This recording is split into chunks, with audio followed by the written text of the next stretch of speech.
بسم اللہ الرحمن الرحیم جزاؤہم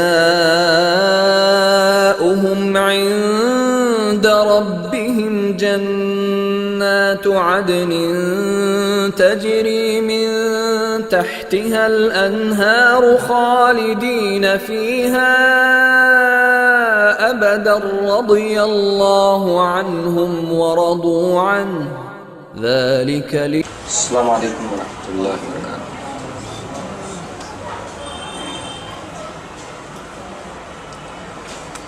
ان الحمد للہ نحمده ونستعینه ونستغفره ونؤمن به ونتوکل علیہ ونعوذ باللہ من شرور انفسنا ومن سیئات اعمالنا من یهد اللہ فلا مضل له ومن یضلل فلا هادی له واشهد ان لا اله الا الله وحده لا شريك له واشهد ان محمدا عبده ورسوله اما بعد فان خير الحديث كتاب الله وخير الهدي هدي محمد صلى الله عليه وسلم وشر الامور محدثاتها وكل محدثة بدعة وكل بدعة ضلالة وكل ضلالة في النار. وقال الله تبارك وتعالى يا ايها الذين امنوا اتقوا الله حق تقاته ولا تموتن الا وانتم مسلمون. یا ایہا الناس اتقوا ربکم الذی خلقکم من نفس واحدۃ وخلق منها زوجها وبث منهما رجالا کثیرا ونساء واتقوا اللہ الذی تساءلون به والارحام ان اللہ کان علیکم رقیبا. یا ایہا الذین آمنوا اتقوا اللہ وقولوا قولا سدیدا یصلح لکم اعمالکم ویغفر لکم ذنوبکم ومن یطع اللہ ورسولہ فقد فاز فوزا عظیما. وقال اللہ تبارک وتعالی بسم اللہ الرحمن الرحیم لقد رضی اللہ عنہم ورضوا عنہ رب اشرح لی صدری ویسر لی امری واحلل عقدۃ من لسانی یفقهوا قولی. اللہم ارنا الحق حقا وارزقنا اتباعہ وارنا الباطل باطلا وارزقنا اجتنابہ. آمین یا رب العالمین. مسلیان، جس عنوان کے تحت گزشتہ ہفتے ہم نے شروعات کی تھی، سیرت و شہادت عثمان ابن عفان رضی اللہ عنہ، اللہ کے نبی صلی اللہ علیہ وسلم کے صحابہ کرام میں سے ایک جلیل القدر صحابی کہ اللہ تبارک و تعالی نے مجموعی طور پر صحابہ کرام سے متعلق قرآن مجید کے اندر ان کے فضائل میں آیات نازل فرمائیں. اللہ کے نبی صلی اللہ علیہ وسلم نے بالعموم صحابہ کرام کے فضائل کا تذکرہ کیا، اور فرداً فرداً اللہ کے نبی صلی اللہ علیہ وسلم نے صحابہ کرام کے مناقب اور ان کے فضائل کو بیان کیا. عثمان ابن عفان رضی اللہ عنہ سابقون الاولون صحابہ میں سے ہیں، مہاجرین صحابہ میں سے ہیں جن کے فضائل ہیں، جن کے مراتب ہیں. عثمان ابن عفان رضی اللہ عنہ بدری صحابہ میں آپ کا شمار ہوتا ہے کہ اللہ کے نبی صلی اللہ علیہ وسلم نے مال غنیمت کے اندر آپ کا حصہ لگایا. اسی طریقے سے بیعت رضوان اللہ تبارک و تعالیٰ نے جس کا تذکرہ سورہ فتح میں کیا، اللہ تبارک و تعالیٰ کے نبی صلی اللہ علیہ وسلم نے عثمان ابن عفان کی طرف سے بیعت کی. اللہ کے نبی صلی اللہ علیہ وسلم کی زندگی میں آپ کی پوری یہ 23 سالہ زندگی اللہ کے نبی کے ساتھ اسلام کی خاطر ایثار اور قربانی کا ایک بہترین نمونہ ہے. اللہ کے نبی صلی اللہ علیہ وسلم کی وفات یہ صحابہ کرام کے لیے اور پوری امت مسلمہ کے لیے ایک عظیم اور بہت بڑا سانحہ ہے. خود عائشہ صدیقہ رضی اللہ عنہ فرماتی ہیں کہ صحابہ کرام کی ایسی حالت ہو گئی تھی جیسے تاریک رات میں جس میں بارش ہے، اس کی تندی ہے، بجلیاں کڑک رہی ہیں، اور ان حالات کے اندر جیسے ریوڑ یعنی بھیڑ بکریاں بغیر چراواہے کے ہوتی ہیں، بالکل اسی طرح سے صحابہ کرام کی مثال ہو گئی تھی.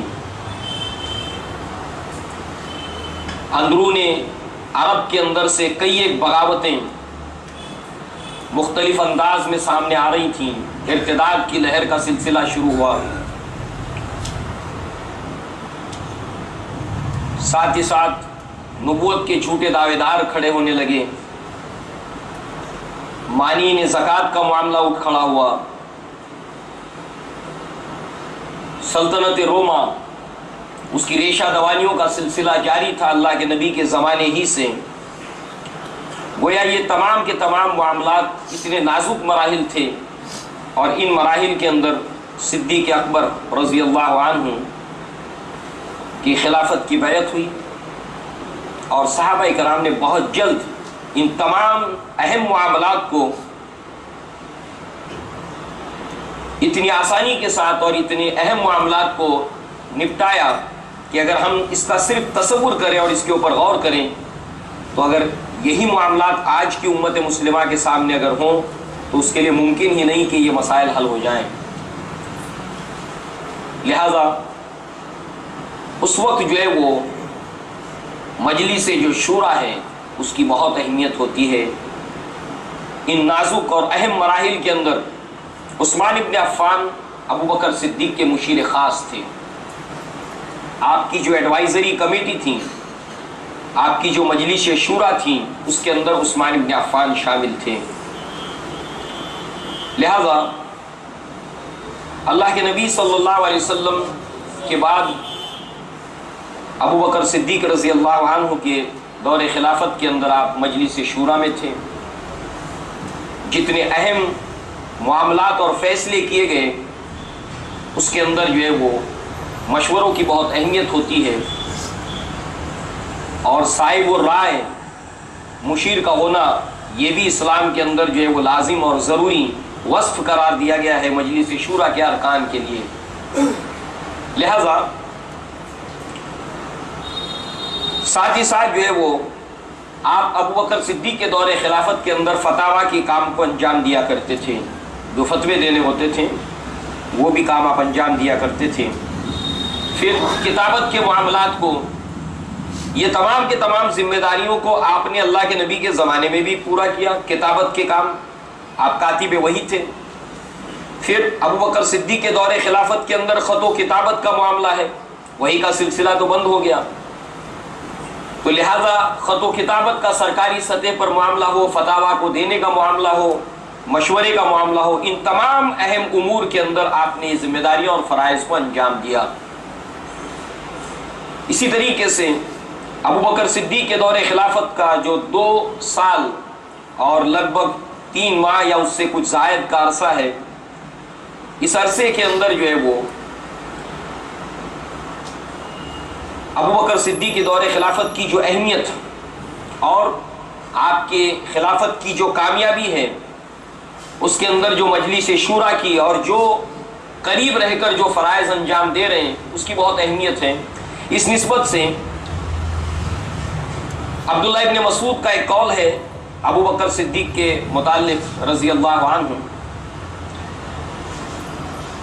آپ نے فرمایا کہ 3 لوگوں نے بہت دور اندیشانہ فیصلے لیے اور کام کیے ہیں کہ جس کے اثرات دور تک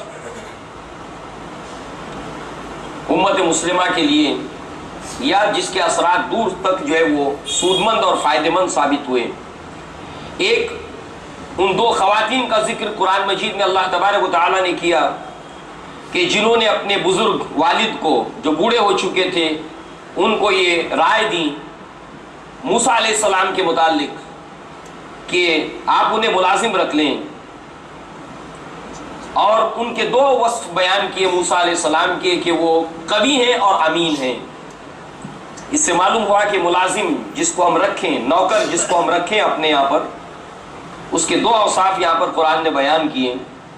ایک طاقتور اور دوسرا امانت دار. لہذا جو ہے وہ اس کے نتیجے جو ہے وہ بہت دور تک سامنے آئے فائدے کی شکل میں. عبداللہ ابن مسعود نے فرمایا یہ دور اندیشانہ فیصلہ تھا یا مشورہ تھا. 3 لوگ بہت سمجھدار ثابت ہوئے، ان میں سے یہ نمبر 2 عزیز مصر، کہ انہوں نے یوسف علیہ السلام کو خریدا اور اپنے محل کے اندر رکھا اور اپنی زوجہ سے کہا کہ اس کا خیال رکھنا کہ شاید کہ ہم اس کو اپنا بیٹا بنا لیں یا بڑا ہو کر یہ ہمارے کام آئے۔ اور یہ جو دور اندیشانہ فیصلہ تھا، ہمیں معلوم ہے کہ کتنا بڑا کارنامہ انجام ہے جو دیا ہے یوسف علیہ السلام نے۔ اور تیسرا فیصلہ عبداللہ ابن مسعود کہتے ہیں کہ جس کے اثرات دور رس تھے، اور وہ تھا ابو بکر صدیق کا فیصلہ عمر بن الخطاب کی خلافت کے منصب کے اوپر آپ کو فائز کرنے سے متعلق آپ کی نامزدگی کا، اور اس کے اندر عثمان بن عفان نے بہت اہم رول ادا کیا۔ ان 2 سالوں کے درمیان ابو بکر صدیق کے دور خلافت میں ایک مرتبہ قحط پڑا، لوگ اطراف و اکناف کے اور خود مکہ کے لوگ، مدینہ کے لوگ ابو بکر صدیق کے پاس آ کر رضی اللہ عنہ اس کا تذکرہ کرتے تھے کہ جانور اور انسان جو بھوک کی وجہ سے پریشان ہے، پیاس کی وجہ سے پریشان ہے، خلیفہ کے پاس آ کر اس کا تذکرہ کرتے تھے۔ تو ابو بکر صدیق رضی اللہ عنہ نے کہا کہ انشاءاللہ آج شام تک اللہ تعالیٰ کوئی انتظام کر دے گا۔ اور اس وقت جو ہے وہ ملک شام سے، سیریا سے عثمان ابن عفان کا جو تجارتی قافلہ تھا، جس کے اندر گندم اور اناج لدا ہوا تھا، لہذا جیسے ہی اس قحط سالی کے دنوں کے اندر مدینہ کے تاجروں کو، جو بنیے تھے، یہودی تھے، ان کو یہ خبر ہوئی کہ عثمان ابن عفان کا تجارتی قافلہ جو اناج سے بھر کر آیا ہے، سارے کے سارے جو عثمان ابن عفان کے گھر پر انہوں نے دھاوا بولا، اس غرض سے کہ دام کو جو ہے وہ بڑھا کر ان سے خریدیں، اور ان حالات کے اندر اناج مہنگے داموں میں بکے گا۔ جیسے کہ ہم جانتے ہیں کہ اللہ کے نبی صلی اللہ علیہ وسلم نے ہورڈنگ کرنے سے، کساد بازاری، ہورڈنگ اور کساد بازاری اس کو کہتے ہیں کہ تاجر جو ہے وہ مال کر روک کر رکھے، اس غرض سے روک کر رکھے کہ اس کے دام کو بڑھایا جائے اور دام کو بڑھا کر پھر بیچا جائے۔ اس کو اللہ کے نبی صلی اللہ علیہ وسلم نے منع فرمایا۔ گویا کہ قحط کے دن ہو، فاقہ کشی کے دن ہو، تکلیف کے دن ہو، بارش نہیں ہو رہی ہو، تو ظالم جو انسان ہوتا ہے ان مواقع سے فائدہ اٹھاتا ہے، جو بنیا مزاج ہوتا ہے اس سے فائدہ اٹھاتا ہے۔ مگر ایک مومن یہ شایان نشان نہیں ہے، بلکہ اللہ تبارک و تعالیٰ نے قرآن مجید کے اندر قحط کے دنوں کے اندر بھوکوں کو کھانا کھلانے کی، اور بالخصوص جو غریب اور مسکین اور جو قرابت دار بھی ہو، اللہ تعالیٰ نے اس کا کئی گنا زیادہ اجر بتایا۔ لہذا مومن کی یہ شان نہیں ہے کہ قحط کے دن ہو، فاقہ کشی کے دن ہو، اس وقت جو ہے وہ کساد بازاری کر کے، ظالم بن کر جو ہے وہ ان ضرورت مندوں کو مال جو ہے وہ مہنگے داموں میں بیچے اور کساد بازاری کرے، مال کو روک کے رکھے اور ہورڈنگ کرے۔ لہذا جو ہے وہ ہمارے پچھلے 3-4 مہینوں سے ہم ہمارے ملک میں دیکھ ہی رہے ہیں کہ کس طرح سے ظالم لوگ کساد بازاری کر کے، کسانوں کا حق مار کر، ان سے سستے داموں میں مال کو خرید کر، دوسرے اس کو اسٹاک کر کے، اس کو ہورڈنگ کر کے، مال کو روک کر کے، پھر اس کے بعد مہنگے داموں کے اندر جس سے خریدتے ہیں اس کو بھی ظلم کرتے ہیں اور جس کو بیچتے ہیں اس کو بھی ظلم کرتے ہیں، اور درمیان میں یہ جو ہے وہ رہ کر نہ ان کی محنت ہے، نہ اس کے اوپر ان کی کوئی لاگت ہے، مگر یہ درمیان میں ایجنٹ بن کر جو ہے وہ مہنگے داموں میں اس کو فروخت کرتے ہیں اور کئی گنا زیادہ اس سے منافع کماتے ہیں۔ تو اسی نوع کے بنیے عثمان ابن عفان کے گھر پر پہنچے، یہودی بنیے، اور عثمان ابن عفان کو ان اناج کے جو دام انہوں نے لگائے کہ 10 کے 12 سے لے کر 10 کے 15 کا بھاؤ لگایا، 10 سے 12 سے 10 سے 15 کا بھاؤ لگایا۔ عثمان ابن عفان نے کہا کہ اس سے بھی زیادہ مجھے دینے والا ہے۔ یہ تاجر کہنے لگے کہ پورے مدینہ کے ہم ہر تاجر کو جانتے ہیں، اس سے زیادہ بھاؤ دینے والا کوئی نہیں ہے، کیونکہ ان تاجروں کی رنگ بھی ہوتی ہے۔ رنگ یعنی جب کسی چیز کا وہ بھاؤ لگاتے ہیں اور خریدتے جب ایک سے ہے، تو ایسی صورت میں ان کے باہم آپس میں جو ہے وہ گفتگو بھی ہوتی ہے کہ اس سے زیادہ نہیں دینا ہے۔ تو گویا کہ یہ مدینہ کے بنیے جو ہے وہ یہ کہنے لگے کہ ہم سے زیادہ دینے والا کوئی نہیں ہے، 10 سے 15 کا بھاؤ دینے والا کوئی نہیں ہے۔ اس وقت جو ہے وہ عثمان ابن عفان نے کہا کہ مجھے ایک ہے دینے والا جو مجھے 1 کا 10 دیتا ہے۔ تو کہا کہ ایسا کون تاجر ہے؟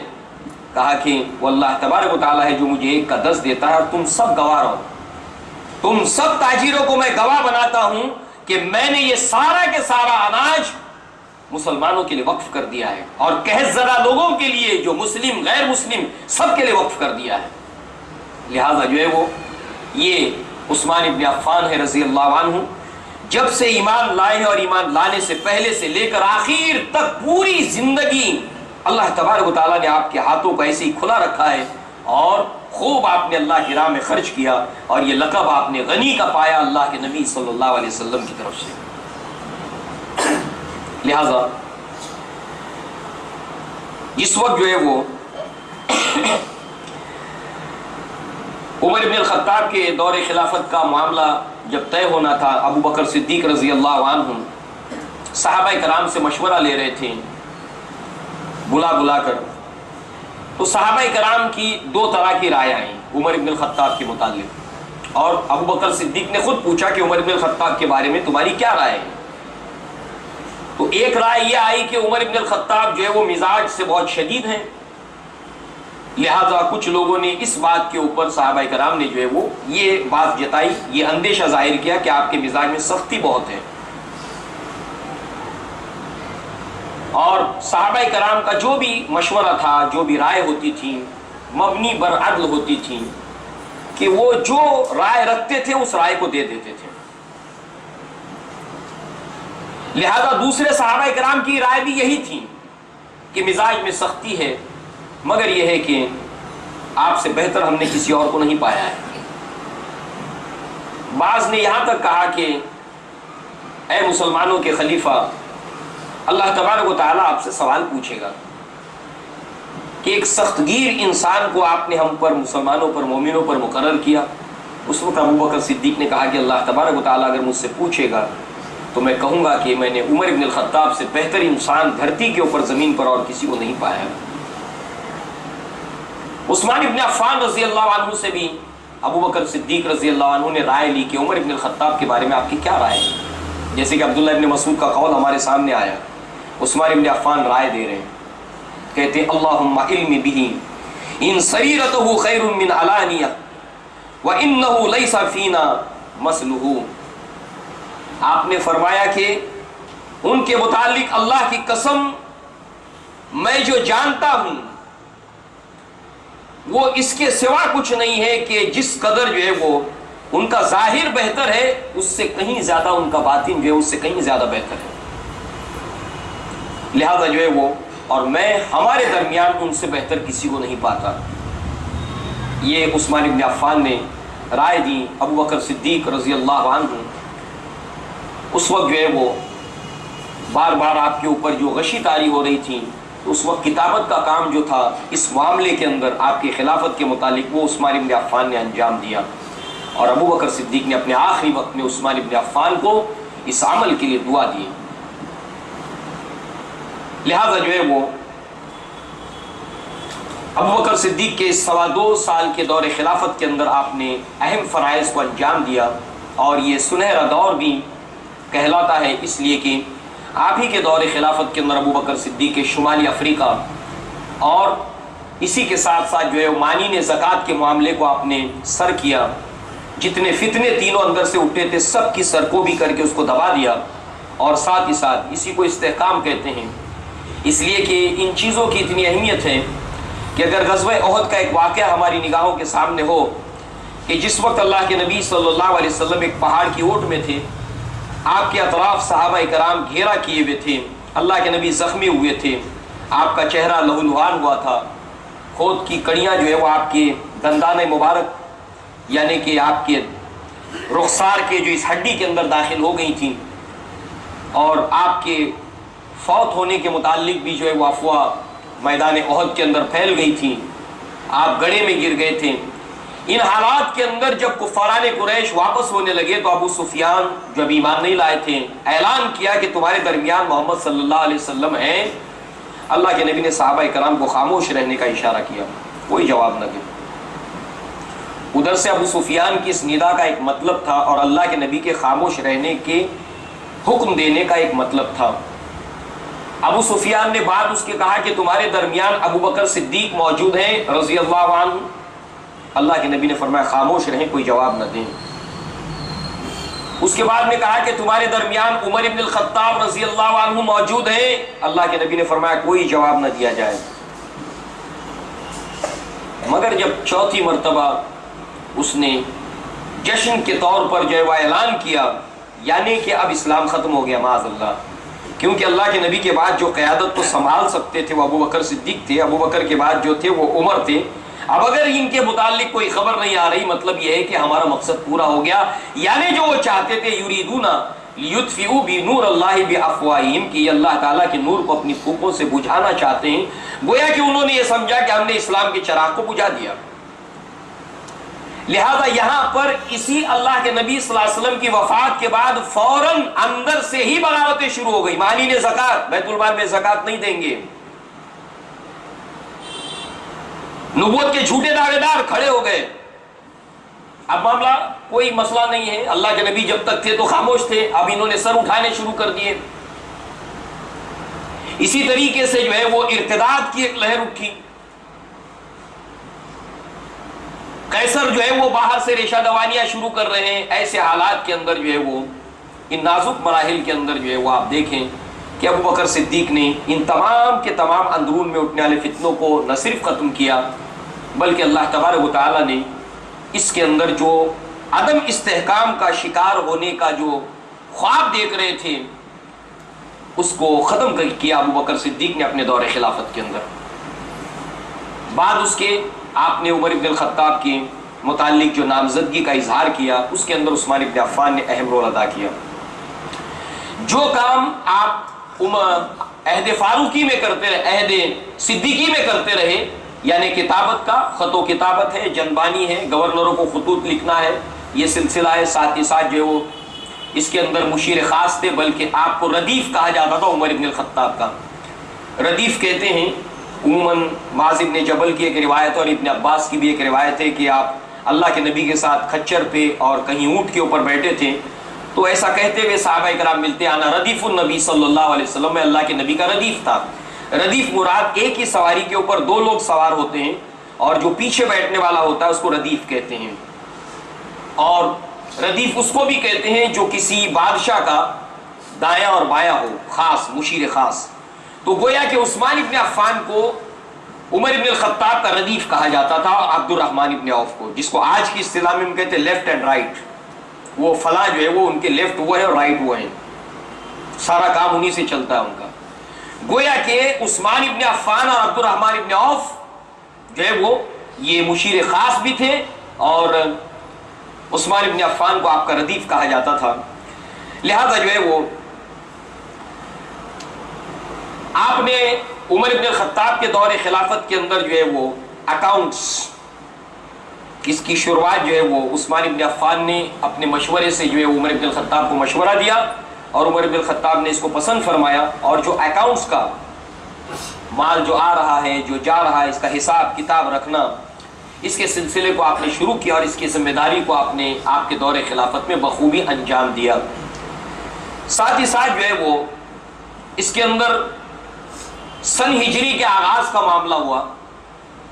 ابو موسیٰ اشعری رضی اللہ عنہ جو گورنر تھے، انہوں نے عمر بن الخطاب رضی اللہ عنہ کو یہ خط بھیجا اور یہ مشورہ دیا کہ آپ ہمارے پاس خطوط بھیجتے ہیں، ہمارے خطوط آپ کے پاس آتے ہیں اور آپ کے خطوط ہم تک پہنچتے ہیں، تو اس کے اندر تاریخ نہیں لکھی ہوتی، جس کی وجہ سے جو ہے وہ کئی معاملات جو ہے وہ اس کے سمجھنے سمجھانے میں اور وقت اور ان تمام چیزوں کی جو اہمیت ہوتی ہے، تو اس اعتبار سے جو ہے وہ کوئی اسلامی کیلنڈر جو ہے وہ تاریخ کے تحت آپ جو ہے اس کو طے کر دیں۔ لہذا عمر بن الخطاب نے مجلس شورا کو طلب کیا، اور اس کے اندر صحابہ کرام سے مشورہ کیا کہ جو اسلامی کیلنڈر کی شروعات کی جائے تو اس کے لیے سال کا جو تعین کی جائے، اس کا کون سا سال منتخب کیا جائے۔ کسی نے کہا کہ عام الفیل، چونکہ اہل عرب جو ہے وہ کئی ایک واقعات کو عام الفیل سے پہلے یاد رکھنے کے لیے کرتے تھے، اور یہ کسی بھی دیہاتی اور اس زندگی کے اندر جہاں پر سویلائزڈ قومیں نہ ہو تو ایسے واقعات سے یاد رکھا جاتا ہے۔ جیسے آج کل ماں باپ تو بہت الرٹ ہوتے ہیں، دیہات میں بھی آج کل کافی جو ہے وہ سمجھ بوجھ لوگوں کے اندر پیدا ہو گئی ہے، لہذا سرکاری سطح کے اوپر بھی ڈیٹ آف برتھ اور اس کی اہمیت بڑھ گئی ہے۔ ورنہ قدیم زمانے میں آپ جائیں گے تو جب اسکول میں داخلہ کرانا ہوتا تھا تو جو ٹیچر اور ماسٹر ہوتا تھا بچوں کو کہتا تھا کان پکڑو، ایسے اگر کان کو اس نے پکڑ لیا تو 5 سال کا بچہ ہو گیا ہے۔ یا پھر ماں باپ کہتے تھے کہ وہ فلاں جو 70s کے اندر جو قحط پڑا تھا اس وقت یہ بچہ پیدا ہوا ہے، وہ اندازے سے تاریخ لکھ دی جاتی تھی۔ ایسا ہی معاملہ ہوتا تھا کہ ایونٹس کے ذریعے سے تاریخوں کو یاد رکھتے تھے وہ لوگ عام الفیل سے پہلے۔ مگر جب عام الفیل کا واقعہ پیش آیا جس کا ذکر اللہ نے سورہ فیل میں کیا، الم تر کیف فعل ربک باصحاب الفیل، اس وقت سے یہ واقعہ اتنا مشہور اور معروف ہو گیا کہ اسی سے سالوں کو یاد رکھا جاتا تھا۔ عام الفیل سے 10 سال پہلے، عام الفیل سے 20 سال پہلے، عام الفیل کے 2 ماہ بعد، اس طریقے سے واقعات کو یاد رکھا جاتا تھا۔ جیسے آج جو تاریخ پڑھی جاتی ہے تو بالعموم جو دنیا کی تاریخ لکھی جاتی ہے وہ عیسوی کیلنڈر کے اعتبار سے، مگر اس سے پہلے کی تاریخ کو لکھا جاتا ہے B C, before Christ and after Christ, یعنی کہ عیسوی اعتبار سے یہ کیلنڈر چلتا ہے اور اس سے پہلے کے اگر سن ہو تو بی سی، بیفور کرائسٹ، یہ جو جنوری سے لے کر دسمبر کا کیلنڈر ہے۔ تو ایسے وہ لوگ جو ہے وہ عام الفیل کے اعتبار سے اس کو یاد رکھا کرتے تھے۔ لہذا کسی نے مشورہ دیا کہ عام الفیل کے سال کو ہم جو ہے وہ اسلامی پہلا سال قرار دیں کیلنڈر کے لیے۔ کسی نے کہا اللہ کے نبی کی ولادت، اور اللہ کے نبی کی ولادت جو ہے وہ عام الفیل کے کچھ دنوں کے بعد اور یا 40 دن یا 1 مہینے کے بعد جو ہے وہ ہوئی تھی، 52 دن 50 دن، اس میں اختلاف ہے، مگر عام الفیل کے سال ہی اللہ کے نبی کی ولادت بھی ہوئی تھی۔ کسی نے کہا کہ اللہ کے نبی کی ولادت کے سال سے اس کو کاؤنٹ کیا جائے،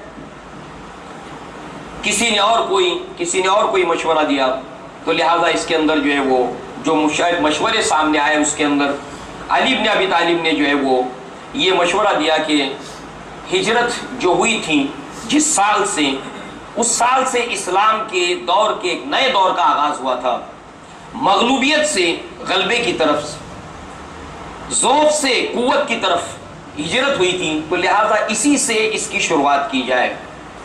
اور اس وقت یہ بھی تاریخ کی کتب میں ملتا ہے کہ اللہ کے نبی نے محرم کے مہینے سے سفر کا آغاز کیا تھا، بعض کہتے ہیں کہ ربیع الاول کے مہینے سے شروعات کی تھی، مگر اللہ کے نبی صلی اللہ علیہ وسلم کا ربیع الاول کے مہینے میں پہنچنا یہ اس میں اتفاق ہے، مگر آپ نکلے کب تھے اس کے متعلق محرم کا مہینہ بتلایا جاتا ہے، پھر دوسرے مہینے بتلائے جاتے ہیں، تو اس اعتبار سے محرم کے مہینہ پہلے بھی 12 مہینے تھے، تو لہٰذا جو ہے وہ یہ سال اور یہ مہینے کی جو ہے وہ تعین ہوئی۔ اس کے اندر بھی عثمان بن عفان نے جو ہے وہ اپنے مشوروں سے عمر بن الخطاب کو سرفراز کیا، لہٰذا جو ہے وہ یہ جو آج ہم کیلنڈر دیکھتے ہیں جو 1435 ہجری چل رہا ہے، یہ عمر بن الخطاب کے دور خلافت میں اس کا سلسلہ شروع ہوا۔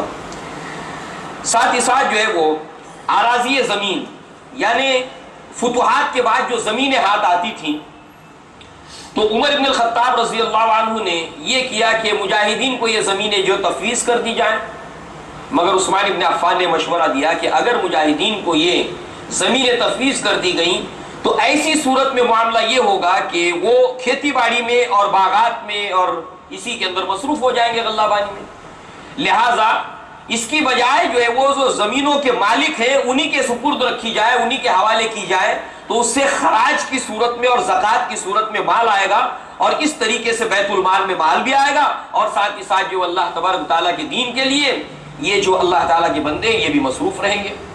لہذا عمر بن الخطاب نے اس کو پسند فرمایا اور اسی کا سلسلہ بعد میں جاری اور ساری رہا۔ لہذا جو ہے وہ اسی کے ساتھ ساتھ جو ہے وہ عمر بن الخطاب نے جو ہے وہ اپنے آخری سال کے اندر تمام امہات المؤمنین کو حج کی اجازت دی اور ان کو تیاری کی، جو ہے وہ آپ نے جو ہے وہ یہ کہا کہ آپ لوگ تیاری کریں حج کی، اور آپ نے ذمہ داری جن کو دی امہات المؤمنین کو یہ حج کرانے کی، اس کے اندر عبد الرحمن بن عوف اور عثمان بن عفان رضی اللہ عنہما کو یہ ذمہ داری عطا کی۔ لہذا جو ہے وہ آپ دونوں نے بخوبی اس ذمہ داری کو ادا کیا، اور عثمان بن عفان جو ہے وہ اتنے بحفاظت ازواج مطہرات کو لے گئے اور اتنا آپ نے ان کا خیال رکھا، جان دیے، اس میں سے یہ بھی ایک اہم کارنامہ ہے۔ لہذا عمر بن الخطاب کے دور خلافت کے آخری سال جب فیروز لولو نے آپ کو زخمی کیا نماز کی حالت کے اندر، تو عمر بن الخطاب جو ہے وہ انہوں نے اپنے آخری ایام میں جو مشورے دیے، صحابہ کرام کو جو احکامات دیے، اس کے اندر جو ہے وہ آپ نے یہ کہا کہ اگر آج عبید اللہ ابن جراح موجود ہوتے تو میں ان کو خلافت کے لیے نامزد کر دیتا، اس لیے کہ اللہ کے نبی نے ان کا ہاتھ تھام کر یہ کہا تھا ھذا امین ھذہ الامہ، ابو عبیدہ ابن جراح اس امت کے امین ہیں۔ ہر صحابی کی ایک فضیلت ہے، اپنی امت پر سب سے زیادہ رحم کرنے والے ابو بکر صدیق، حیا کے اندر عثمان ابن عفان، اللہ کے احکامات کے معاملے میں عمر ابن الخطاب رضی اللہ عنہ، اللہ کے دین کے لیے شدید تکلیفیں کلفتیں اٹھانے والے مرتاز کہتے ہیں بہت زیادہ تکلیف اٹھانے والے کو، لہٰذا علی بن ابی طالب رضی اللہ عنہ اس کی ایک ہی مثال کو سامنے رکھیے کہ جب آپ نے ہجرت کی تھی، اللہ کے نبی نے کہا یہ امانتیں لوٹا کر پھر مجھ تک آنا مدینہ، تو جب آپ لوٹ کر آئے تھے تو اس ریگستان پر چلتے چلتے آپ کے پاؤں جو ہے اس میں آبلے پڑ گئے تھے، اور دیہاتی لوگوں کو آپ نے دیکھا ہوگا ان کے پاؤں میں آبلے پڑتے ہیں، کیوں؟ اس لیے کہ اس ریگستان کے اندر بالخصوص جیسے ہمارے شہروں میں رہنے والوں کے پاؤں سافٹ ہوتے ہیں، وہ جوتے پہنتے ہیں، اس کی وجہ سے اللہ کے نبی نے اس کی تلقین بھی کی، اس سے تھکاوٹ اور تکان کم ہوتی ہے، تو ہمارے پاؤں شہروں میں رہنے والوں کے نرم ہوتے ہیں، سافٹ ہوتے ہیں، مگر دیہاتیوں کے جو پاؤں ہوتے ہیں نیچے سخت ہوتے ہیں، کھردرے ہوتے ہیں، محنتی ہوتے ہیں۔ وہ ریگستان کے اندر چلتے چلتے سب سے پہلے وہ جو پاؤں ہے گرمی کی شدت کی وجہ سے ریگستان کے سب سے پہلے سخت ہو جاتے ہیں، اور پھر سخت ہونے کی ایک لمٹ ہوتی ہے، اس لمٹ کے بعد وہ پھٹنا شروع ہو جاتے ہیں، اور ان پھٹنے کے بعد اس میں سے خون رسنا شروع ہو جاتا ہے۔ تو علی بن ابی طالب نے بہت تکلیفیں اٹھائی ہیں اللہ تعالیٰ کے دین کے لیے، جیسے دوسرے صحابہ کرام نے، تو مرتضی، لہذا جو ہے وہ ہر صحابی رسول کی فضیلت ہے۔ ایسے اللہ کے نبی صلی اللہ علیہ وسلم نے ابو عبیدہ ابن جراح جو عشرہ مبشرہ میں سے ایک ہیں، اللہ کے نبی نے آپ کے بارے میں کہا تھا جب ایک وفد آیا تھا اور اس نے کہا تھا اللہ کے نبی ہمیں کوئی قرآن کو سکھانے والا، کوئی دین کی تعلیم کو سمجھانے والا ہمارے ساتھ کوئی آپ بھیج دیں تاکہ ہماری بستی کے اندر، ہمارے قبیلے کے اندر دین عام ہو جائے۔ اس پر اللہ کے نبی صلی اللہ علیہ وسلم نے ابو عبیدہ ابن جراح آپ کے ساتھ کھڑے تھے، ان کا ہاتھ تھام لیا اور کہا ھذا امین ھذہ الامہ، یہ میرے امت کے امین ہیں، امانت دار ہیں۔ تو عمر ابن الخطاب نے وہ ریفرنس دیا کہ آج اگر ابو عبیدہ ابن جراح ہوتے تو میں ان کو نامزد کرتا خلافت کے لیے، مگر اب جو ہے وہ میں ان 6 صحابہ کرام کا آپ نے بورڈ بنایا، ایک طلحہ رضی اللہ عنہ، سعد بن ابی وقاص رضی اللہ عنہ، زبیر رضی اللہ عنہ، علی بن ابی طالب رضی اللہ عنہ، عثمان بن عفان رضی اللہ عنہ، اور علی بن ابی طالب اور عبد الرحمن بن عوف رضی اللہ عنہ۔ یہ 6 عشرہ مبشرہ میں سے ہیں، 10 میں سے یہ 6 عشرہ مبشرہ میں سے ہیں، وہ 10 صحابہ جن کو اللہ کے نبی نے خوشخبری دی۔ عمر بن الخطاب نے ان 6 صحابہ کرام کا بورڈ بنایا اور کہا کہ ان 6 میں سے کسی ایک کی تم نامزدگی کر لو خلافت کے لیے، اور میرا بیٹا عبداللہ تمہارے ساتھ میں اس کام میں تمہارا معاون ہوگا، مددگار ہوگا، مگر وہ خلیفہ نہیں ہوگا۔ لہذا اللہ کے نبی صلی اللہ علیہ وسلم کے صحابی رسول نے اس ذمہ داری کو سونپنے کے بعد، آپ وفات پا چکنے کے بعد، معاملہ جو ہے ان صحابہ کرام نے اتنا جلد طے کیا۔ صحابہ کرام کے معاملات بہت جلد طے ہوتے تھے، وجہ کیا تھی؟ ان کے پاس اصول تھے، کتاب اللہ ان کا اصول تھا، محمد رسول اللہ کے فرمودات ان کا اصول تھا۔ بڑے بڑے معاملات کو وہ لوگ حل کر دیتے تھے۔ ہم تھوڑی دیر کے لیے اس کو اپنے اوپر طاری کریں، 3 مثالوں کو تھوڑی دیر کے لیے اس کو طاری کریں اپنے اوپر کہ اگر آج یہ مسائل اس امت مسلمہ کے سامنے ہوتے تو کیا یہ حل کر پاتی؟ نمبر 1، اللہ کے نبی کے وفات کا معاملہ، صحابہ کرام کے 3 گروہ ہو گئے۔ ایک صحابہ کرام روپوش ہو گئے گھروں کے اندر، بہت بڑا صدمہ تھا۔ دوسرے صحابہ کرام جو ہے وہ یہ ہے کہ خاموش، گمسم۔ اور تیسرے صحابہ کرام کا گروہ وہ تھا جو بڑبڑا رہے تھے۔ عموماً جب کوئی بہت بڑا حادثہ ہوتا ہے کسی کنبے اور خاندان کے اوپر تو نفسیاتی طور پر انسانوں کے تین ہی حالتیں ہوتی ہیں. کچھ لوگ ہوتے ہیں بڑبڑاتے ہیں, کچھ لوگ خاموش ہو جاتے ہیں, کچھ لوگ اس ماحول سے اپنے آپ کو ہٹا لیتے ہیں, غم برداشت نہیں ہوتا. یہی حالت صحابہ کرام کی تھی. اس حالت کے اندر عمر بن الخطاب کا موقف یہ تھا کہ اللہ کے نبی صلی اللہ علیہ وسلم کے بارے میں کسی نے بھی اگر کہا کہ آپ کی وفات ہو گئی تو اس کی گردن اس کے دھڑ کے اوپر رہے گی نہیں, اس کے جسم کے اوپر رہے گی نہیں, اس کی گردن دھڑ سے الگ کر دوں گا. ان حالات کے اندر جو ہے وہ صحابہ کرام مسجد نبی میں جمع ہے. ابو بکر صدیق آتے ہیں اور اس کے بعد میں قرآن مجید کی وہ آیت پڑھتے ہیں اور سب سے پہلے آپ وہ خطبہ دیتے ہیں, اللہ کی حمد و ثنا بیان کرتے اور کہتے ہیں من یعبد محمد فقد مات, جو محمد صلی اللہ علیہ وسلم کی عبادت کرتا تھا وہ سن لے کہ محمد صلی اللہ علیہ وسلم کی موت واقع ہوئی ہے, اور جو اللہ وحدہ لا شریک کی عبادت کرتا تھا وہ سن لے کہ اللہ تبارک و تعالی ہمیشہ سے زندہ ہے اور ہمیشہ زندہ رہے گا, اس کو موت نہیں ہے. اور پھر آپ نے سورہ آل عمران کی وہ آیت پڑھی وما محمد الا رسول قد خلت من قبل الرسل افإن مات او قتل انقلبتم على اعقابكم. لہذا جو ہے وہ اس کے بعد یہ معاملہ فوراً جو ہے وہ ختم ہو گیا, فوراً حل ہو گیا. اسی مسئلے کو آج امت مسلمہ پر لے آئیے کہ وہ حل کرے. آج کی امت مسلمہ اس کو کر پائے گی؟ قرآن کی آیتیں پیش کر دیں آپ, نبی کے فرمودات کو چاہے پیش کر دیں آپ, قرآن آج وہی ہے, اللہ کے نبی آج وہی ہے, مگر یہ امت مسلمہ حل کر پائے گی؟ کبھی اس مسئلے کو حل نہیں کر پائے گی. مگر صحابہ کرام نے کتنے جلدی اس کو حل کر لیا. کیوں؟ اصول تھے ان کے پاس, قرآن, اللہ کے نبی کی سنت, اللہ کے نبی کے اقوال, یہ حرف آخر تھا ان کے لیے. لہذا اللہ کے نبی کی تدفین کا معاملہ, کسی نے کہا جنت البقیع میں, کسی نے کہا کہیں رائے دی, کسی نے کچھ رائے دی. اس وقت جو ہے وہ ابو بکر صدیق رضی اللہ عنہ نے فرمایا کہ مجھے اب بھی یاد ہے کہ اللہ کے نبی صلی اللہ علیہ وسلم نے فرمایا تھا کہ کسی بھی نبی کی روح اسی جگہ پر قبض کی جاتی ہے جہاں پر اسے دفن ہونا ہوتا ہے.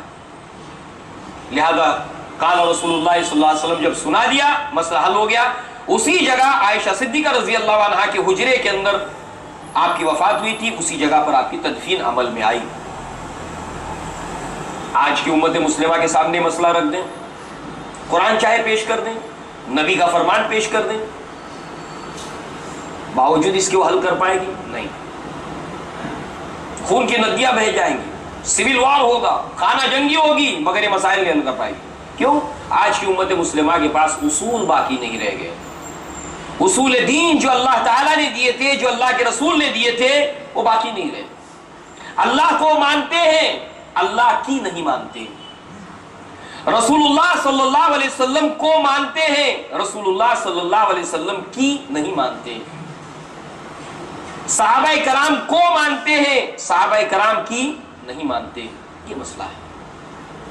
لہذا ہمارے بھی وہی اصول ہو جائے تو ایسی صورت میں آج جتنے بھی ہمارے مسائل ہیں یہ سارے حل ہو جائیں گے. آنے واحد کے اندر بڑے چھوٹے تمام مسائل حل ہو جائیں گے. لہذا جو ہے وہ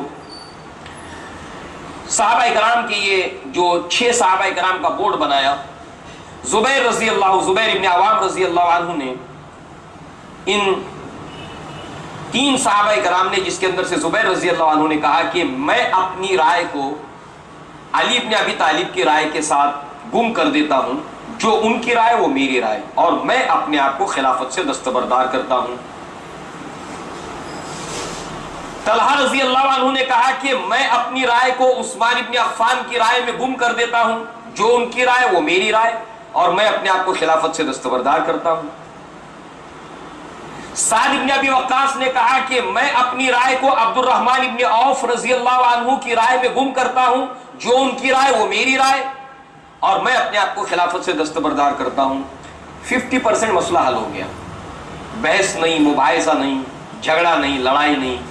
آج تو چھوٹی چھوٹی مسجدیں امت مسلمہ چلا نہیں پاتی ہے, چھوٹے چھوٹے مدرسے نہیں چلا پاتی ہے, چھوٹے چھوٹے ٹرسٹ کو نہیں چلا پاتی ہے, ان کے فیصلے نہیں ہوتے, ان کی مجلس شورا کے اندر, ان کے مشوروں کی مجلس کے اندر لڑائیاں اور تنازع اور جھگڑے ہوتے. کیوں؟ اصول نہیں ہے. صحابہ کرام نے اتنے اہم نازک مرحلے کے اندر 50% مسئلہ حل ہو گیا. اب رائے نصف ہو گئی, اب 3 کے اوپر فیصلہ آ گیا. عبد الرحمن ابن عوف رضی اللہ عنہ نے کہا کہ اگر میں اپنے آپ کو خلافت سے دستبردار کر دوں اور آپ دونوں میں سے کسی ایک کو نامزد کروں تو کیا اس کو قبول کرو گے؟ علی بن ابی طالب رضی اللہ عنہ، عثمان بن عفان رضی اللہ عنہ نے رضامندی کا اظہار کیا. انہوں نے کہا کہ میں اپنے آپ کو خلافت سے دستبردار کرتا ہوں. 4 الگ ہو گئے، رہ گئے 2. اب عبد الرحمن ابن عوف نے اللہ نے کیسی بصیرت ان کو دی تھی، کیسی معاملہ فہمی ان کو دی تھی. اللہ ایسا ہی معاملہ فہمی ہمیں عطا فرمائے جیسے صحابہ کرام کو اللہ نے عطا کیا، کیونکہ قرآن مجید فرقان ہے، اللہ کے نبی صلی اللہ علیہ وسلم کی سنت حکمت ہے. لہذا یہ چیزیں اگر ہمیں مل جائیں تو گویا ہماری عقلیں علم اور حکمت کے نور سے منور ہو جائیں. لہذا وہ معاملے کو فوراً تار لیتے تھے اور فوراً جو ہے وہ کسی معاملے کے ابھرنے سے پہلے اس کو ختم کر دیتے تھے. عبد الرحمن ابن عوف نے فوراً کہا، علی بن ابی طالب کا ہاتھ تھاما اور کہا کہ اے علی رضی اللہ عنہ، اگر میں آپ کو خلافت کے لیے آپ کے نام کو پیش کروں تو کیا آپ عدل کرو گے؟ آپ نے کہا ہاں. عثمان ابن عفان کے پاس اور کہا کہ میں اگر علی بن ابی طالب کو خلیفہ کے لیے پیش کروں تو کیا آپ ان کی اطاعت کرو گے؟ عثمان ابن عفان نے کہا ہاں. اس کے بعد آپ نے عثمان ابن عفان کا ہاتھ تھاما اور کہا اے عثمان رضی اللہ عنہ، کیا میں آپ کے نام کو پیش کروں خلافت کے لیے تو کیا آپ عدل اور انصاف کرو گے؟ کہا ہاں. علی بن ابی طالب کے پاس آئے، کہا کہ اگر میں عثمان ابن عفان کو خلیفہ کے لیے پیش کروں تو کیا آپ ان کی اطاعت کرو گے؟ کہا ہاں. یہ معاملہ فہمتے ہیں. کتنی بیلنس گفتگو ہوتی تھی ان کی، کتنے میچور تھے وہ لوگ. اچھے سے اچھے تھنک ٹینکس ایسے فیصلے اور ایسے معاملات کے اندر، ایسے نازک مرحلوں کے اندر ایسا ایٹیٹیوڈ، ایسا رویہ، ایسا بیہیویئر ہو نہیں سکتا، ناممکن سی بات ہے. یہ صرف قرآن مجید کی برکت ہے، اللہ کے نبی کی تربیت کی برکت ہے. آپ اندازہ کیجئے، اس ایونٹ کے اوپر غور کیجئے، قربان جائیں گے ایسے ایسے. یہ جو معاملات ہیں الحمدللہ، اس کو معمولی نہ سمجھے آپ، اس کو بس سرسری طور پر واقعات سمجھ کر گزر نہ جائے. چھوٹے چھوٹے معاملات طول پکڑتے ہیں، حل نہیں ہو پاتے. لہذا اس کے بعد آپ نے بقیہ 3 صحابہ کرام سے مشورہ کیا ان 2 کے متعلق، طلحہ، زبیر، سعد بن ابی وقاص رضی اللہ عنہم اجمعین. انہوں نے اپنی رائے دی. اس کے بعد آپ نے بدری صحابہ سے مشورہ کیا. اس کے بعد آپ نے انصار صحابہ سے مشورہ کیا، مہاجرین صحابہ سے مشورہ کیا. اس کے بعد آپ نے بازاروں کے اندر تاجروں سے مشورہ کیا، غلاموں سے مشورہ کیا، لونڈیوں سے مشورہ کیا. اکثر و بیشتر کی رائے عثمان ابن عفان کے حق میں آئی. لہذا آپ نے آپ کے نام کی نامزدگی کا اعلان کیا اور پھر آپ کی بیعت عامہ ہوئی. ان صحابہ کرام نے بیعت کی. اس کے بعد میں عثمان ابن عفان کی عام بیعت ہوئی اور اس طریقے سے آپ کے دور خلافت کا آغاز اور شروعات ہوئی. لہذا آپ کے خلافت کے جو ابتدائی ایام ہیں، ابتدائی دور کے جو ایام ہیں، وہ ابتدائی 6 سال جو ہے وہ بہت ہی اہمیت کے حامل ہیں. 12 سال کا آپ کا دور خلافت ہے اور اسلام کا یہ سنہرا دور کہلاتا ہے جو آپ کے ابتدائی 6 سال ہیں بالخصوص، اور اس سے پہلے کی عمر فاروق رضی اللہ عنہ کے 10 سال اور ابو بکر صدیق کے 2.25 سال، 2.25 10 12.25 اور یہ 6 سال، لگ بھگ جو ہے وہ 18.5 سال جو ہے وہ یہ سنہرا دور کہلاتا ہے. باقی 6 سال بعد کے فتنوں کی نظر ہو کر رہ گئے. لہٰذا آپ کے دور خلافت کے اندر شمالی افریقہ مکمل، ابو بکر صدیق کے دور خلافت کے اندر جو ہے وہ افریقہ کا جو علاقہ شمالی تھا، اس کے علاوہ جو ہے وہ افریقہ کا کچھ علاقہ جنوبی تھا، وہ عمر بن الخطاب کے دور خلافت میں فتح یاب ہوا. مگر اس مشرقی علاقوں کو اور جو ہے وہ وسعت دیتے ہوئے آپ کے دور خلافت کے اندر اسلام جو ہے وہ اور آگے آگے پھیلتا گیا. سلطنت روما کی سرکوبی آپ نے کی. ساتھ ہی ساتھ افریقہ کے اندر بہت دور دراز مقامات پر اسلام جو ہے وہ اس کا پرچم جو ہے عثمان بن عفان کے دور خلافت کے اندر پھہرایا گیا. ساتھ ہی ساتھ جو ہے وہ ایران کی بغاوت، جو عمر بن الخطاب کے زمانے میں جنگ قادسیہ کے بعد جو ایران کے اندر جو ہے وہ اسلام کا پرچم لہرایا صحابہ کرام نے، تو وہاں سے بغاوت ابھری عمر بن الخطاب کے شہادت کے بعد. اور عمر بن الخطاب کو شہید کرنے والا ایرانی تھا فیروز لولو. اور آج بھی ایران کے اندر اس کے خطبے، اس کی مزار کو بیچا جاتا ہے، فروخت کیا جاتا ہے اور لوگ اس کو خریدتے ہیں اور اس کو ولی مانتے ہیں. فیروز لولو کو، جس نے عمر بن الخطاب کو شہید کیا تھا. لہذا جو اس کی درگاہ بنی ہوئی ہے ایران کے اندر اور اس کے تصویریں اور خطبے بکتے ہیں. لہذا یہ فیروز لولو جو ہے وہ یہ ایران ہی کا رہنے والا تھا، لہذا جو ہے وہ عمر بن الخطاب کے دور خلافت کے آپ کی وفات کے بعد وہاں سے بغاوت ابھری، عثمان بن عفان نے اس بغاوت کی سرکوبی کی اور اس کو کچل دیا۔ اور اسی طریقے سے جو ہے وہ وہاں سے پھر ایران سے آگے بڑھتے ہوئے اسلام جو ہے وہ سندھ سے لے کر اندلس تک اسلام کا پرچم پھہرایا عثمان بن عفان کے دور خلافت کے اندر صحابہ کرام نے۔ قسطنطنیہ یونان تک پہنچے صحابہ کرام، اور یورپ کے اندر جو ہے وہ ہسپانیہ جس کو آج اسپین کہتے ہیں وہاں تک جو ہے وہ صحابہ کرام پہنچے کہ اقبال نے اس کے نقشے کو یوں کھینچا ہے، مغرب کی وادیوں میں گونجی اذاں ہماری، تھمتا نہ تھا کسی سے سیل رواں ہمارا۔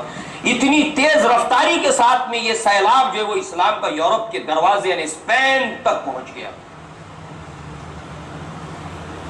عثمان بن عفان کے دور خلافت کے اندر۔ جتنی توسیع ہوئی ہے عثمان بن عفان کے دور خلافت کے اندر وہ تاریخ کا ایک بہت اہم باب ہے۔ اسی طریقے سے ایشیا کے اندر سوات سے لے کر کابل تک اسلام آیا عثمان بن عفان کے دور خلافت کے اندر۔ اسی طریقے سے عثمان بن عفان ہی کے دور خلافت کے اندر ہندوستان کے اندر صحابہ کرام پہنچے، گجرات کے ساحل کے اوپر، حیدرآباد کے ساحل کے اوپر اور تھانہ کے ساحل کے اوپر عثمان بن عفان کے دور خلافت میں آئے۔ یہ وہاں سے چل کر جبکہ اس زمانے میں حمل و نقل کے ذرائع وہ نہیں تھے، ہندوستان تک صحابہ کرام پہنچے، عثمان بن عفان کا دور خلافت ہے۔ لہذا سمندروں کا جہاں تک تعلق تھا اس کے اوپر رومیوں کا دبدبہ تھا۔ عثمان ابن عفان کے دور خلافت تک سمندروں کے اندر جس کو ہم آج کی اصطلاح میں نیوی کہتے ہیں اس کے اوپر دبدبہ رومیوں کا تھا۔ لہذا عثمان ابن عفان نے اپنے دور خلافت میں امیر معاویہ رضی اللہ عنہ کو حکم دیا کہ وہ اسلام کے لیے بحری بیڑا تیار کریں۔ لہذا آپ کو 1 سال کی ڈیڈ لائن دی۔ ڈیڈ لائن کی اصطلاح سے آج کے لوگ واقف ہیں، مگر عثمان ابن عفان نے اپنے دور خلافت کے اندر کاموں کی تعیین کے لیے ڈیڈ لائن کا انتخاب، آپ نے 1 سال کا وقت دیا کہ آج کی تاریخ ہے اور اگلے سال کی یہ تاریخ ہوگی کہ اسلام کا بحری بیڑا تیار ہونا چاہیے۔ 1 سال کا عرصہ ختم نہیں ہوا تھا، امیر معاویہ نے اپنی قیادت کے اندر عثمان ابن عفان کے حکم سے بحر عرب کے اندر جو وہ 1400 جہاز تیرتے ہوئے نظر آتے تھے بحر عرب کے اوپر۔ یہ عثمان ابن عفان کے دور خلافت کے اندر پہلا بحری بیڑا ہے جو صحابہ کرام کے دور کے اندر تیار ہوا۔ اے نوجوان کبھی تدبر بھی کیا تو نے، وہ کیا گردو تھا تو ہے جس کا ایک ٹوٹا ہوا تارا، باپ کا سبق اگر بیٹے کو نزبر ہو، پسر کیوں کر میرا سے پدر ہو، تھے تو تمہارے ہی آبا مگر تم کیا ہو، ہاتھ پر ہاتھ دھرے منتظر فردا ہو۔ ہم اپنے آپ کو منسوب تو کرتے ہیں مگر ہمارا اصل نسبت اس وقت ہوگی جب ہم صحابہ کرام کے ان کارناموں کو سامنے رکھ کر اپنی نوجوان نسلوں کو اس راہ کے اوپر ڈالیں، ان کے نقش قدم پر چلنے کے لیے انہیں آمادہ کریں، انہیں صحابہ کرام کے نقش قدم پر چلنے کی تلقین کریں کہ دنیا اور آخرت کی ہماری عزت اسی کے اندر ہے، ہماری دنیا اور آخرت کے اندر اللہ تبارک و تعالیٰ نے شرف اور عزت اسی کے ساتھ میں اللہ تعالیٰ نے جوڑ رکھا ہے۔ اس کے علاوہ آپ چاہے جتنے اسکولوں کو کھول ڈالیں، آپ جتنے کالجوں کو کھول ڈالیں، آپ جتنی یونیورسٹیاں کھول ڈالیں، اگرچہ اسلام اس کی نفی نہیں کرتا، اسلام میں اس کی اہمیت ہے، مگر یہاں پر مقدم اور مؤخر، ہم اگر مؤخر اسلام کو کر کے اس کو آگے رکھیں گے، یعنی کو ہم کہیں گے کہ اگر گھوڑے کو گاڑی باندھیں گے، ہم گھوڑے سے گاڑی باندھی جاتی ہے، گاڑی کے پیچھے گھوڑا نہیں باندھا جاتا، ہم نے آج کیا کیا ہے، ہم نے گاڑی کو گھوڑا باندھ دیا ہے، دنیاوی تعلیم کو آگے رکھا اور دین کو پیچھے رکھا۔ دنیا کے کامیاب لوگ بزنس کے اندر ان کو آئیڈیل بنا کے اپنے بچوں کے سامنے پیش کیا، ہم نے دنیا کے کھلاڑیوں کو اپنے بچوں کے سامنے آئیڈیل بنا کر پیش کیا، ہم نے ان صحابہ کرام کو کبھی آئیڈیل بنا کر پیش نہیں کیا۔ ہماری مثال وہی ہے بے وقوفوں کی جو گھوڑے کو گاڑی کے پیچھے باندھتا ہے۔ لہذا جو ہے وہ امیر معاویہ رضی اللہ عنہ نے یہ پہلا بحری بیڑا تھا جس کو تیار کیا۔ اسی طریقے سے اللہ کے نبی صلی اللہ علیہ وسلم کے ان صحابہ کرام میں سے عثمان ابن عفان کے دور خلافت کے اندر یہ جو مسجد نبوی کی توسیع کا سلسلہ ہے، اس وقت جب عثمان ابن عفان کے دور خلافت کے اندر جو ہے وہ اسلام مدینہ اس کا نقشہ بدل گیا تھا، لہذا آبادی جو ہے وہ صلح تک پہنچ چکی تھی، بہت دور تک پہنچ چکی تھی. اور عرصہ کتنا بیتا تھا؟ اللہ کے نبی کے 10 سال، ابو بکر صدیق کے 2.25 سال، اس کے بعد میں عمر بن الخطاب کے 10 سال، لگ بھگ 22 ساڑھے 22 سال یہ ہو گئے. اور ابتدائی زمانے کے 6 سال 4 سال بھی آپ کاؤنٹ کریں تو 25 سال کا عرصہ کراس کر چکا تھا. 25 ایئرس گزر چکے تھے، 2 ڈیکیڈ ختم ہو چکے تھے. اور ظاہر سی بات ہے آج سے 25 سال پہلے بمبئی کا تصور کیجئے، جو لوگ اس مرول گاؤں کے اندر 25 سال سے رہ رہے ہیں، وہ آج جو مرول گاؤں ہے اور 25 سال پہلے جو تھا وہ اس سے اندازہ کر سکتے ہیں. اور مکہ اور مدینہ ایک اہم شہر تھے، اور ان 25 سالوں میں اسلام کے عروج کے ساتھ ساتھ بستی بہت دور تک پھیل چکی تھی.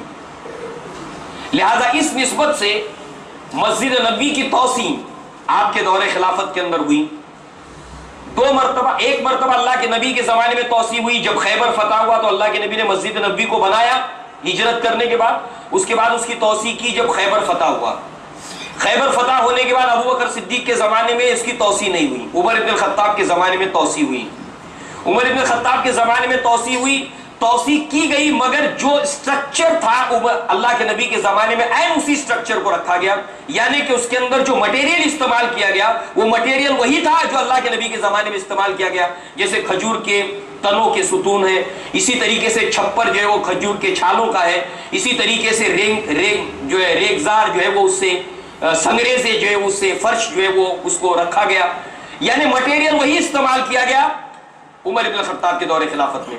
مگر عثمان ابن عفان نے پہلی بار جب مسجد نبوی کو توسیع کیا تو اس مسجد نبوی کی توسیع کے اندر آپ نے چونے کا استعمال کیا، غارے کا استعمال کیا، اور ساتھ ہی ساتھ جو ہے وہ اس کے اندر ساگوان کی لکڑی کا بھی جو ہے وہ اس کے اندر استعمال کیا گیا جو آپ نے توسیع کی. لہذا جو ہے وہ یہ آپ کے اہم کارناموں میں سے ہے مسجد نبوی کی توسیع. اسی طریقے سے قرآن مجید کے ایک قرأت کے اوپر جمع کرنے کا معاملہ ہے.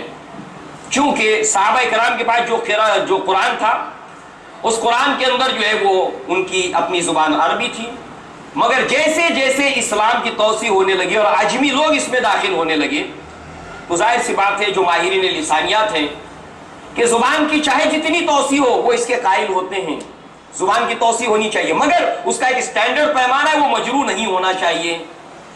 لہذا اس کے متعلق جو ہے وہ حذیفہ ابن یمان رضی اللہ عنہ نے جب آپ جو ہے وہ ارمینیا سے آذربائیجان سے فاتح کی حیثیت سے جب دوبارہ آئے مدینہ تو آپ نے عثمان ابن عفان سے کہا کہ اے امیر المؤمنین اس معاملے کو آپ کب سر کریں گے؟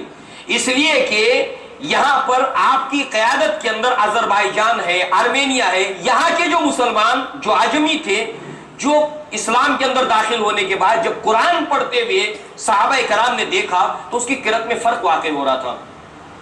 لہٰذا اس قرأت کے فرق کو ختم کرنے کے لیے آپ نے کہا کہ آپ اقدام کب کریں گے؟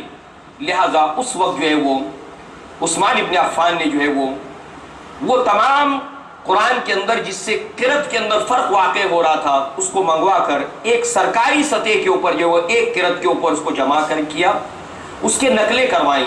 اس زمانے میں زیروکس مشین نہیں تھی، پرنٹنگ مشینز نہیں تھیں، اور اس کو جو ہے وہ ایک قرأت کے اوپر جو ہے وہ امت مسلمہ کو جمع کیا اور تمام گورنروں کو سرکاری سطح کے اوپر یہ قرآن کو بھیجا گیا. اس طریقے سے وہی قرآن جو اللہ کے نبی صلی اللہ علیہ وسلم چھوڑ گئے تھے، وہی کتابت جو ابو بکر صدیق کے دور خلافت میں ہوئی تھی، اس کو ایک قرأت کے اوپر جمع کیا. اور اللہ تعالیٰ نے اس کا وعدہ کیا تھا اپنے نبی صلی اللہ علیہ وسلم سے. جب اللہ کے نبی قرآن مجید کو پڑھتے ہوئے زبان کو تیزی سے حرکت دیتے تھے، اللہ تعالیٰ نے فرمایا لا تحرک بہ لسانک لتعجل بہ ان علینا جمعہ وقرآنہ، ہم اس کو جمع کریں گے. پھر اللہ تعالیٰ نے اس کی حفاظت کی ذمہ داری لی تھی، نحن نزلنا الذکر وانا لہ لحافظون، ہم نے اس ذکر کو نازل کیا ہے، ہم ہی اس کی حفاظت کریں گے. لہٰذا اللہ تعالیٰ نے اس کی ذمہ داری لی اور اس کے اسباب پیدا کیے. من یرید اللہ بہ خیرا حین اسبابہ، جب اللہ تعالیٰ کسی خیر کا کسی بھلائی کا ارادہ کرتا ہے تو اللہ تعالیٰ اس کے اسباب پیدا کرتا ہے. لہٰذا آج جو حافظ قرآن ہوتے ہیں یہ قرآن مجید کی حفاظت کے اسباب میں سے ہیں، ان کی سعادت مندی ہے. ایسے ایک کرت کے اوپر جمع کرنا امت مسلمہ کو، یہ عثمان ابن عفان کا بہت اہم کارنامہ ہے، اور بہت نیکی کے کاموں میں اس کو اسلاف نے شمار کیا، جو آپ نے امت مسلمہ کے اوپر ایک بہت بڑا احسان کیا ہے، اور اللہ تعالیٰ نے آپ کو سبب بنایا اپنے کتاب کی حفاظت کے لیے۔ ایک کرت کے اوپر آپ نے جمع کیا۔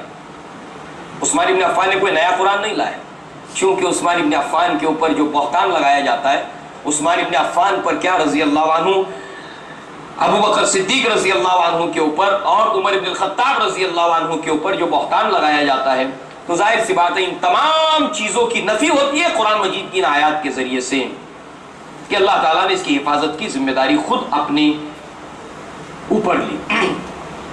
لہذا اسی طریقے سے جو ہے وہ عثمان ابن عفان رضی اللہ عنہ کے ابتدائی 6 سال جو دور خلافت کی، وہ بہت ہی اہم ادوار اور بہت ہی اہم وقت ہے آپ کے دور خلافت کا، جب اسلام کا یہ سنہرا دور کہلاتا ہے۔ بعد کے 6 سال فتنوں کی نظر ہوئے، لہذا ان فتنوں کے کئی ایک اسباب اور کئی ایک فیکٹرز ہیں۔ آپ کی شہادت کے اندر جو وجوہات ہیں، ان میں بہت سی وجوہات کے اندر ایک وجہ ہے یہود، اور بالخصوص اس کے اندر جو ہے وہ عبداللہ ابن سبا۔ اسلام کے اندر صحابہ کرام، دین اسلام کے اندر صحابہ کرام جنہوں نے اپنی جانوں کا ہدیہ پیش کیا ہے اللہ کی راہ میں، اس کی 2 اقسام ہیں۔ ایک وہ کہ جنہوں نے اللہ کی راہ میں قتال کرتے ہوئے شہید ہوئے، اور دوسرے وہ جنہیں سازش کے تحت جو ہے وہ کسی کانسپریسی کے تحت جو ہے وہ جن کی شہادت عمل میں آئی۔ لہذا وہ شہادت چاہے عمر بن الخطاب کی ہو رضی اللہ عنہ، وہ شہادت چاہے عثمان ابن عفان کی ہو رضی اللہ عنہ، وہ شہادت چاہے علی ابن ابی طالب کی ہو رضی اللہ عنہ، وہ شہادت چاہے امیر معاویہ کی ہو رضی اللہ عنہ، وہ شہادت چاہے حسین رضی اللہ عنہ کی ہو، یہ تمام کے تمام شہادت ایک کانسپریسی کا اور ایک سازش کا حصہ ہیں، جن میں سے یہ بھی ایک سازش تھی، اور یہ سازش تھی عبداللہ ابن سبا کی۔ یہ ہے اصل محرک عثمان ابن عفان کی شہادت کا، یعنی کہ تمام کے تمام جو اسباب ہیں وہ اس ایک محرک کے اوپر آ کر جمع ہو جاتے ہیں۔ باقی کے اسباب جو ہے وہ اس کے لیے اصل سبب ہے، یہ ام السبب ہے عبداللہ ابن سبا۔ اسی طریقے سے جو ہے وہ یہاں پر آپ دیکھیں، اس عبداللہ ابن سبا نے جو فتنہ تیار کیا عثمان ابن عفان کی شہادت کا، جو وجہ بنا، جو سبب بنا، سب سے پہلے اس نے جو ہے وہ عرب سے باہر اپنے مراکز قائم کیے۔ اس نے اپنے بڑے بڑے جو مراکز قائم کیے وہ مصر کے اندر، اسی طریقے سے عراق کے اندر، اسی طریقے سے شام کے اندر، یمن کے اندر اپنے مراکز قائم کیے، اور اپنے شاگردوں کے ذریعے سے یہاں پر ان سینٹرز کو پھلا پھلایا، اور اس نے جو تعلیمات دیں، اس نے جو آئیڈیاز اور جو نظریات گھڑے، اور اس زمانے کے اندر جو نئے نئے اسلام کے اندر آئے تھے، ان کے ذہنوں کے اندر یہ چیزیں داخل کیں۔ ظاہر سی بات ہے، اسلام کے اندر جو اللہ کے نبی صلی اللہ علیہ وسلم نے علم کو حاصل کرنے کی فضیلت کو جو بیان کیا، اسی کے ساتھ ساتھ قرآن مجید نے جو علم کے متعلق اہل علم کے جو فضائل کو اللہ تعالیٰ نے قرآن مجید کے اندر بیان کیا، ظاہر سی بات ہے کہ آج امت مسلمہ کے اندر اتنا جو تفرقہ ہے، اتنا جو انتشار ہے، ہمارے لیے سمجھنا آسان ہے کہ ان کی لا علمی کے نتیجے میں اسلام کے نام کے اوپر ان کا کتنا ایکسپلائٹیشن ہو رہا ہے۔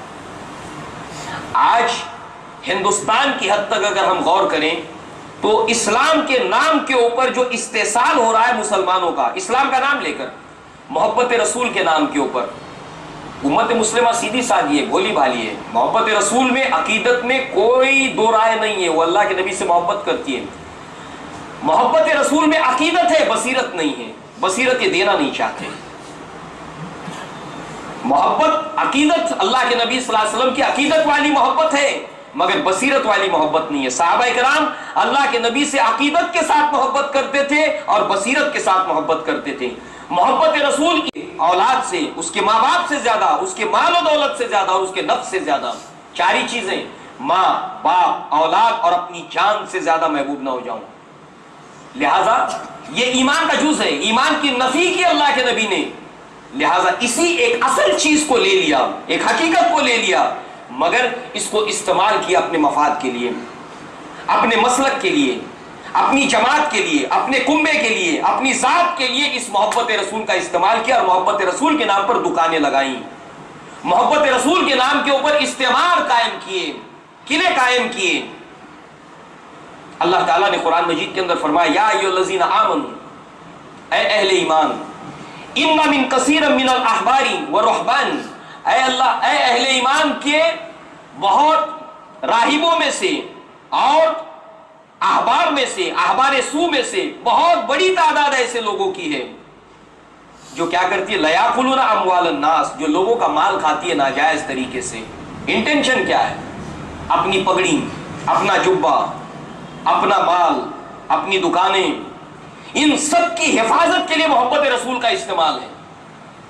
لہذا اہل ایمان اور اللہ کے نبی نے فرمایا تھا لیاتین علی امتی کما اتی علی بنی اسرائیل حظو النعل بالنعل، میری امت کے اوپر وہ تمام حالات وارد ہو کر رہیں گے جو بنی اسرائیل پر وارد ہوئے تھے، جیسے ایک جوتی کی ناک دوسری جوتی کے ناک کے برابر. تو اگر آج محبت رسول کے نام کے اوپر اگر امت مسلمہ کا استحصال ہو رہا ہے، ایکسپلائٹیشن ہو رہا ہے، تو عبداللہ ابن ابی نے اس زمانے میں جو اسلام میں نئے داخل ہوئے تھے، جنہیں اسلام کی معلومات نہیں تھی، ان کا ایکسپلائٹیشن کیا اور ان کو اسلام کے خلاف کھڑا کیا، انہیں اسلام کی توسیع کی راہ میں دیوار بنایا، انہیں بلوائی اس نے بنایا. ہمارے لیے سمجھنا آسان ہے. اللہ تبارک و تعالیٰ نے یہاں پر فرمایا ان کے خصائل کا ذکر کرتے ہوئے یہاں پر کہ یہ لوگ کیا کرتے ہیں. اللہ تعالیٰ نے فرمایا لیاکلون اموال الناس، نمبر 1 لوگوں کا مال ناجائز طریقے سے کھاتے ہیں. ویصدون عن سبیل اللہ، یہ لوگ اللہ کے راستے سے روکتے ہیں. اللہ تبارک و تعالیٰ کا نام لے کر اللہ کے راستے سے روکنا، اللہ کا نام لے کر اللہ کے راستے سے روکنا. مثال کو سامنے رکھیے، اللہ کا نام لے کر اللہ کے راستے سے روکنا کیسا؟ اللہ کا نام لیا جا رہا ہے، اللہ نے فرمایا یہ لوگ اللہ کے راستے سے روکتے ہیں. اللہ کا نام لے کر اللہ کے راستے سے روکنے کا کیا مطلب ہے؟ لوگوں کو تعلیم دی جا رہی ہے کس بات کی؟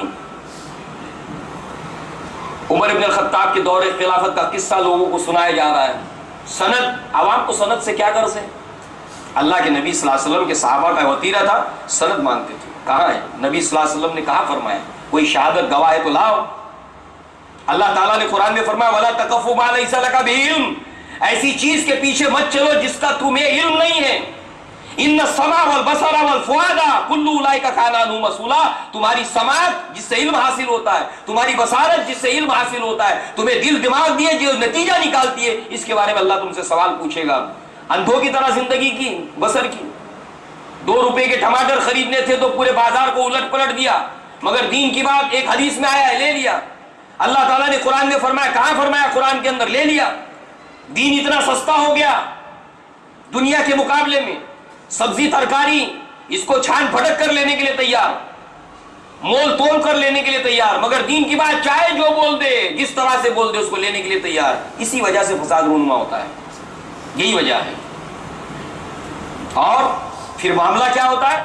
معاملہ یہ ہوتا ہے کہ سارے باطل جو ہوتے ہیں نصف لی و نصف لی، نصف لی و نصف لکھا وہذا قوم جاہلون، آدھا تیرا آدھا میرا، باقی یہ قوم جاہل ہے. یہ جاہل ہی رہے تو اچھا ہے، دین سے دور ہی رہے تو اچھا ہے. یہ دور رہیں گے تو ہماری دکانیں چلیں گی، ورنہ دکانیں نہیں چل پائیں گی. لہذا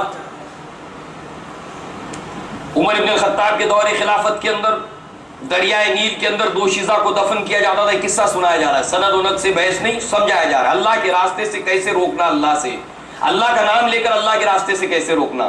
عمر ابن الخطاب کے دور خلافت کے اندر جب یہ واقعہ پیش آیا، مصر کے گورنر نے جو ہے وہ یہ امیر المؤمنین کو خط لکھا کہ یہاں پر کافی پریشر آ رہا ہے، اس لیے کہ دریائے نیل سوکھتا جا رہا ہے. لوگوں کی عقیدت ہے کہ اس سال دریائے نیل کے اندر دوشیزہ کو بھیٹ نہیں چڑھایا گیا, قربانی نہیں چڑھائی گئی, اس لیے دریائے نیل دیوتا ناراض ہو کر سوکھ رہا ہے, لہذا پریشر بڑھ رہا ہے. عمر بن خطاب نے خط لکھا, اے دریائے نیل تو اگر اللہ کے حکم سے بہتا ہے تو بہ, ورنہ تیری ہم کو ضرورت نہیں. اس دریائے نیل کے اندر کہا کہ اس کو ڈبو دینا. اس کو جب ڈبو دیا گیا دریائے نیل بہنے لگا. ایک قصہ ختم ہو گیا.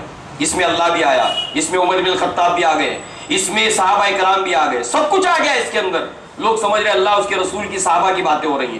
اس کے فوراً بعد دوسرا قصہ شروع ہوتا ہے. دریائے گنگا یا دریائے جمنا سوکھنے لگا. ایک بزرگ تھے, کون, نام, گاؤں, پتہ کچھ نہیں معلوم. ایک بزرگ تھے, ایسے ایسے اللہ والے ہوتے ہیں. پیرلل تقابل, کتنی سازشیں بڑی. اللہ کا نام لے کر لوگوں کو اللہ کے راستے سے روکتے ہیں. یہاں بھی اللہ کا نام آ رہا ہے. یہ بزرگ کھڑے ہوئے اور کہنے لگے اس یمنا سے, اے یمنا تو اگر میرے حکم سے بہتی ہے تو بہ, ورنہ تیری ہم کو ضرورت نہیں. معلوم ہوا اس خلیفہ سے بڑھ کر یہ صاحب ہے. پتہ نہیں کون ہے, ان کا گاؤں ہے نہ پتہ ہے, نہ کہیں ان کی کوئی خبر نہیں ہے, نہ خیر. امت مسلمہ کو کیا عقیدہ دینا چاہتے, کیا خبر دینا چاہتے.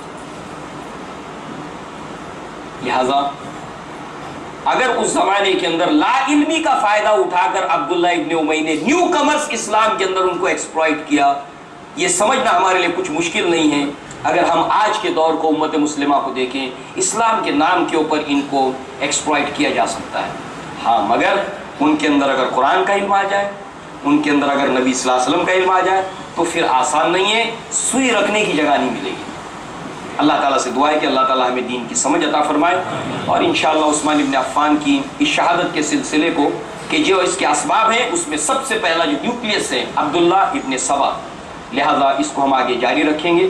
اللہ تبارک تعالیٰ سے دعا ہے کہ اللہ تعالیٰ ہمیں ان صحابہ کرام کی زندگی کو پڑھنے اور سمجھنے کی توفیق عطا فرمائے, اس کے اوپر عمل کرنے کی توفیق عطا فرمائے, اور اللہ تعالیٰ آخرت میں ہمیں ان کی رفاقت نصیب فرمائے. وآخر دعوانا الحمدللہ رب العالمین. السلام علیکم ورحمۃ اللہ.